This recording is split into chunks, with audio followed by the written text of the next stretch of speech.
तो rule number 6 क्या है, गिवन आपके पास क्या है कि एम डी एक्स प्लस के N D Y equal to 0 is not exact. ये आपके पास इक्वेशन है कि एग्जैक्ट नहीं है। Let M D X plus N D Y equal to 0 can be expressed as कैसे, x की पावर अल्फा y की power beta M Y D X plus में, या ए बी कर लो, यहाँ पे थोड़ा ठीक रहेगा, A B M Y D X plus N X D Y plus में x की पावर c y की पावर d और P Y D X plus में Q X D Y equal to 0। अब यहाँ पर आपके पास कांस्टेंट क्या हुए, A B C D M N P Q, ये वाले सभी कांस्टेंट हैं। ये जो हैं सारे के सारे आर कांस्टेंट, सारे कांस्टेंट हैं। And M by N not equal to P by Q, ये कंडीशन को भी होल्ड करते हैं। देन एक्स की पावर एल्फ या एक्स की पावर एच वाई की power K is integrating factor of this equation 1। इस 1 का जो इंटीग्रेटिंग फैक्टर होगा वो क्या होगा, एच एक्स की पावर एच वाई की पावर के, वेयर एच एंड के are so chosen that a plus h plus 1 upon में m equal to b plus k plus 1 upon में n and c plus h plus 1 upon में p equal to d plus k plus 1 upon में q। अब यहाँ से क्या होगा, a b c d m n p q, इन सभी की वैल्यू क्या है, हमें नोन होगी। और यहाँ पर अननोन क्या है, h एंड k है। h एंड k अगर अननोन है तो दो h और k में आपके पास यहाँ से दो इक्वेशन निकलेंगे, और दो इक्वेशन निकलेंगे तो वहाँ से h k की वैल्यू निकाल देंगे। और ऑलरेडी यहाँ पर इक्वेशन इस फॉर्मेट में है। अगर इस इक्वेशन में फॉर्मेट में है तो यहाँ पर हमें h और k की वैल्यू निकालनी है। तो ये थोड़ा सभी जो rule first second third fourth 5 हैं उनसे थोड़ा डिफरेंट है और थोड़ा सा टेक्निकल है। अगर आपने ये ठीक से पढ़ लिया कि पहले M D X plus N D Y not equal to 0 is not exact, और इसको इस फॉर्मेट में अगर हम लिख पाएँ तो तब आप इजीली क्या कर पाएंगे, इसके इंटीग्रेटिंग फैक्टर निकाल पाएंगे। और ये इक्वेशंस को आपने याद कर लेना, इसको लर्न कर लेना कि इस तरीके से हमें कैसे इंटीग्रेटिंग फैक्टर या एच के की वैल्यू कैसे मिलेगी। आइए इस पे बेस्ड एक क्वेश्चन हम करते हैं। ये है कि solve 2x² y minus 3y4 dx plus में 3x³ plus 2xy³ dy this equal to 0। इस इक्वेशन को आपने सॉल्व करना है। तो जब आपने 5 मेथड पढ़ ही लिए हैं, उनमें से भी आप अप्लाई कर सकते हैं। इसमें कोई मेथड हो सकता है एप्लीकेबल हो, अगर ना हो तो हम यहाँ पर सीखेंगे कौन सा मेथड अप्लाई कर सकते हैं। फर्स्ट ऑफ ऑल हम इस इक्वेशन को इस फॉर्मेट में लिखने की कोशिश करेंगे कि x की पावर a y की power b into this plus x की पावर c y की पावर d इंटू दिस। क्या इस फॉर्मेट में लिख सकते हैं हम? तो आइए ट्राई करते हैं इसको। तो आपके पास ये इक्वेशन आ गई। मैंने क्या किया इसमें थ्रू आउट, आपके पास यहाँ से क्या कॉमन आ सकता है, तो कैसे लिख सकते हैं, पहले अरेंजमेंट कर लीजिए टर्म्स का। तो इसको हमने क्या किया कि 2x² y dx, ये वाली टर्म dx के साथ, प्लस में 3x³ dy, ये लिख लिया, और प्लस में क्या लिखा आपने, यहाँ पे ये लिख लिया कि -3y4 dx, और यहाँ से कौन सी बच गई, ये वाली टर्म, प्लस के 2xy³ dy, this equal to 0। इस तरीके से आपने रीराइट कर लिया। यहाँ से मैं x² को कॉमन निकाल लूँ, तो x² को मैंने कॉमन निकाला तो क्या आ जाएगा मेरे पास, x² इंटू में 2y dx प्लस में 3x dy,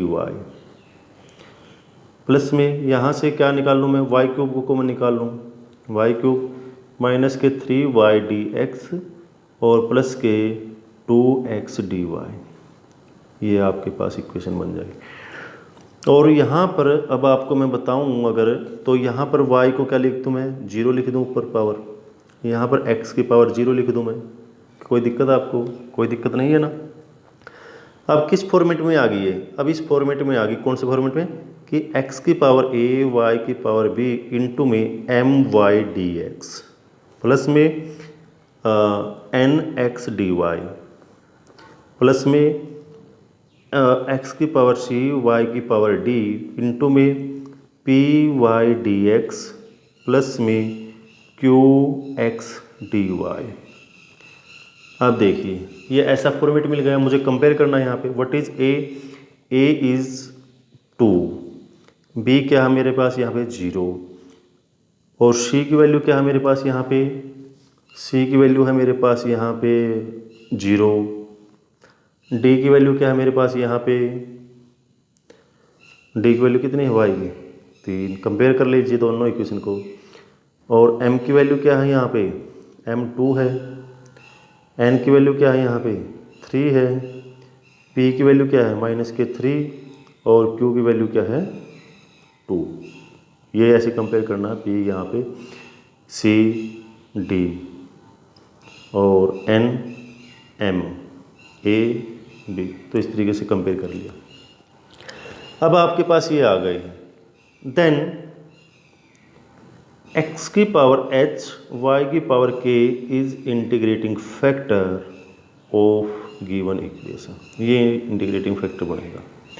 तो h और k को कैसे निकालना है, where h and k can be obtained as, किस तरीके से ऑब्टेंड कर सकते हैं, जो मैंने फार्मूला बताया था इस फार्मूले से ऑब्टेंड कर सकते हैं।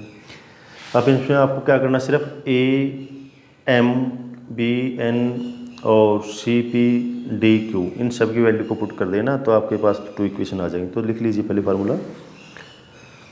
तो यहाँ से ऑब्टेंड एज कैसे, a plus h plus 1 upon में m equal to b plus k plus 1 upon में n, पुट कर दीजिए ABCD की वैल्यू। यहाँ पे a की वैल्यू क्या है 2 प्लस के h प्लस का 1 अपॉन में m की वैल्यू क्या है 2 इक्वल टू b की वैल्यू क्या है 0 प्लस में k प्लस में 1 अपॉन में n की वैल्यू क्या है यहाँ पे 3। क्रॉस मल्टीप्लाई कर दीजिए, यहाँ से आ जाएगा 3 दूनी 6 प्लस के 3h प्लस के 3 इक्वल टू 2k प्लस के 2, और यहाँ से रिलेशन आ जाएगा 3h माइनस के 2k, 9 में से 2 गए 7 माइनस के 7। तो यहाँ से फर्स्ट इक्वेशन आपके पास निकल गई आगे। सेकंड पी क्यू कैसे ऑब्टेंड होंगे, पी क्यू इस तरीके से ऑब्टेंड होंगे, सी प्लस में के एच प्लस का 1 अपॉन में P equal to D plus K plus में 1 इक्वल टू क्यू। तो यहाँ से क्या मिलेगा मुझे, सी की वैल्यू क्या है यहाँ पे 0 प्लस एच प्लस का 1 अपॉन में पी की वैल्यू क्या है माइनस का 3 इक्वल टू डी की वैल्यू क्या है यहाँ पे 3 प्लस के प्लस 1 अपॉन में क्यू की वैल्यू है 2 आपकी, क्रॉस मल्टीप्लाई कीजिए तो आपके पास यहाँ से क्या निकल के आ जाएगा 2h प्लस के 2 इक्वल टू माइनस के 9 माइनस के 3k माइनस के 3, और यहाँ से आपके पास जो रिलेशन बनेगा 2h प्लस के 3k और माइनस के 9 और 3 12 2 14 माइनस के 14, ये आपके पास आ जाएगा। तो दो इक्वेशन आ गई आपके पास। क्या इक्वेशन आई आपके पास? एक तो आ गई 3h माइनस के 2k इक्वल टू माइनस के 7, और सेकंड आई 2h प्लस के 3k इक्वल टू माइनस के 14। और जब इन दोनों इक्वेशन को आप सॉल्व करेंगे तो यहाँ से आपके पास जो अल्फ़ा बीटा की वैल्यू आ जाएगी या इसकी h और k की वैल्यू मिलेगी आपको, वो क्या मिलेगी? This implies h equal to करेंगे तो यहाँ से h की वैल्यू जो मिलेगी आपको माइनस के 49/13 एंड k की जो वैल्यू आ जाएगी आपके पास माइनस के 28/13। इम्प्लाइज इंटीग्रेटिंग फैक्टर क्या आ जाएगा आपके पास? x की पावर h माइनस के 49/13 और y की पावर k माइनस के 20, ये दिस इंटीग्रेटिंग फैक्टर आ गया। इंटीग्रेटिंग फैक्टर आ गया गिवन इक्वेशन का। अब क्या करना है हमें? इस इंटीग्रेटिंग फैक्टर को मल्टीप्लाई करना है। कहाँ पर? Multiply integrating factor, multiply integrating factor to equation, to given equation से आपको क्या करना है? मल्टीप्लाई करना है। तो क्या आ जाएगा आपके पास जब मल्टीप्लाई करेंगे तो यहाँ से आ जाएगा 2x की पावर माइनस के 23, डायरेक्टली लिख रहा हूँ मैं, आप सेल्फ कर सकते हैं इसको, माइनस के 15/13 माइनस 3x की पावर माइनस 49/13 और y की पावर 24/13 dx प्लस में 3x की पावर माइनस 10/13 y की पावर माइनस 28/13 प्लस में 2x की पावर माइनस 36/13 y की पावर 11/13 dy इक्वल टू 0। अब ये जो equation I this is the exact है, आप चेक भी कर सकते हैं इसको, और एग्जैक्ट आएगी आपके। तो सॉल्यूशन क्या आएगा? Solution is integration m dx, m तो आपके पास ये है, तो 2x की पावर माइनस 23/13 y की पावर माइनस 15/13 और माइनस 3x की पावर माइनस के 49/13 y 24/13 dx प्लस यहाँ पर x की सभी टर्म है तो यहाँ पे क्या आ जाएगा? 0 आ जाएगा इक्वल टू C1। और जब आप इसको सॉल्व करेंगे तो सॉल्व करने के बाद जैसे आप इसको इंटीग्रेशन सॉल्व करेंगे तो आपके पास आ जाएगा 5x माइनस 36/13 y की पावर 24/13 माइनस 12x माइनस 10/13 13 और y की पावर माइनस के 15/13, this equal to C is the required solution.